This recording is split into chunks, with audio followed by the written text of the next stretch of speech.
Hey everyone, Susan Black here. Happy Monday.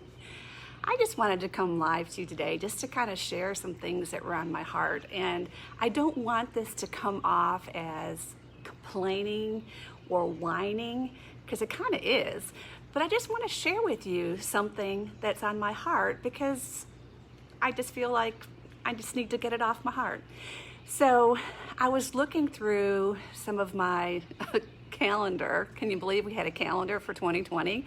My calendar has more slash marks through things than it does actual events on the calendar. In this coming week, I would have been preparing for a trip of a lifetime. I was so excited. Let me tell you about it. I have one remaining relative on my dad's side, my dad's sister, my Aunt Carol. And she lives in Florida. And she's not that old, she's in her 70s, but she met with her financial planner, and they were going over different things of how she wanted to divide her money up when the time came. And this financial planner was actually very wise, and he asked her, would you rather give your nieces and nephews money when you pass away, or would you rather create memories and have good times with them? And I thought that was a wonderful idea. So she approached myself and my brothers and asked us if we wanted to go on a trip together. And I was so excited. But when you try to get a lot of people together, it can be really difficult. And it wasn't going to work out. But my aunt and I decided that we wanted to do a cruise because we didn't want anybody to get burdened with the cooking and the cleaning and the planning. And if any of you have been on a cruise or you've heard about cruises, it's all taken care of for you. You don't even have to worry about the driving. The captain takes care of that for you overnight. So my family, my immediate family, my husband, myself, my 2 children, significant others, Miss Ellie, and a good friend from church, Judy Cervic, was going to come with us too because she was going to be my aunt's bunkmate.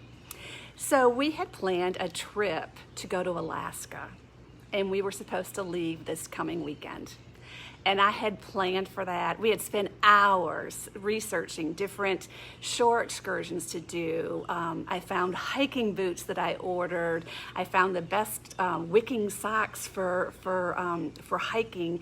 Found all kinds of different things. I was so excited, and I love to have things to look forward to.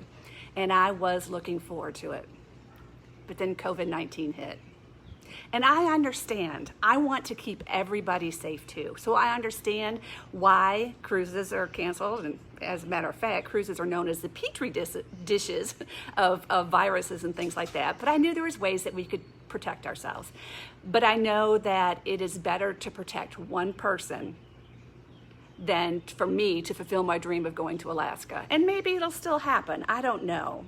But I was so looking forward to it. We were going to fly into Vancouver, and then we were going to sail the inside straits of Alaska. We were going to go to Mendenhall Glacier, and Holland America is one of the few cruise lines that actually is guaranteed up close and personal for a whole day.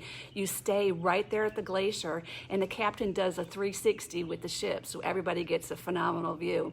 We had an excursion booked to go whale watching and hiking on a glacier, and whale watching is definitely on my bucket list.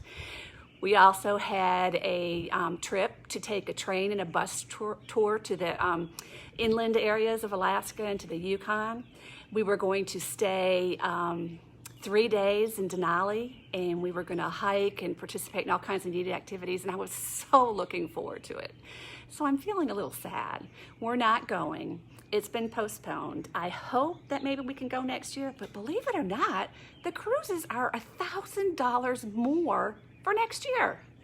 In my opinion, the cruise ship should be paying us to get back on.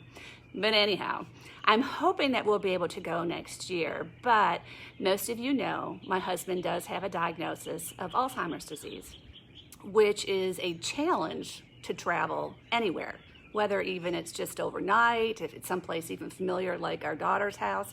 It can be a challenge. It's a change in a routine, it's a change in the familiarity. So 1 year makes a huge difference. I don't know if it's going to happen or not. So I can just only hope and hold on to those dreams. But just think about me this week, this next 2 weeks, because I'm feeling a little sad. I was so looking forward to this. This was on my bucket list. It was finally something that I was going to do, that I wanted to do, because a lot of our trips, a lot of our events are revolved around my husband and what he can and cannot do. So this was finally something that I was going to be able to do, and I was going to have plenty of help there with me. I was going to have our children and my aunt who was going to be able to help us with my husband. But it's been postponed. I don't know if it is going to happen or not, but shattered dreams are hard. Shattered dreams in relationships are hard. Shattered dreams in marriages are hard. Shattered dreams for health is hard. But I'm living some shattered dreams right now. So I asked just for a little extra prayers for me. And like I said, I don't want to sound like I'm whining, because I am all about staying at home and keeping people safe. Heaven forbid that something were to happen to our family if we did go on the cruise, or Miss Ellie. I just could never live with myself. And I understand the stay at home, stay safe orders. I'm 100% on it, but I still am feeling sad. So anyhow, share with me. Have you had a dream that was recently shattered? Have you had a trip that was put on hold because of COVID-19? Was there some sort of special event that you had to delay? I know there's a lot of brides out there who had to delay, postpone their weddings. We were supposed to invite to 3 different weddings this spring. One, the couple went ahead and got married, and they're going to have a party later at another date when we can do it. The other couple is postponed their wedding until October. And the couple that's getting married this weekend, they are going to get married, have a very small ceremony, and then for their 1-year anniversary, hopefully we can all get back together with them at their wedding destination and celebrate their wedding. But let me know how you're feeling during this time of quarantine. Have you had some shattered dreams, some shattered hopes? So let me know. Let's share in these things together. So until we meet again, remember to enjoy your journey.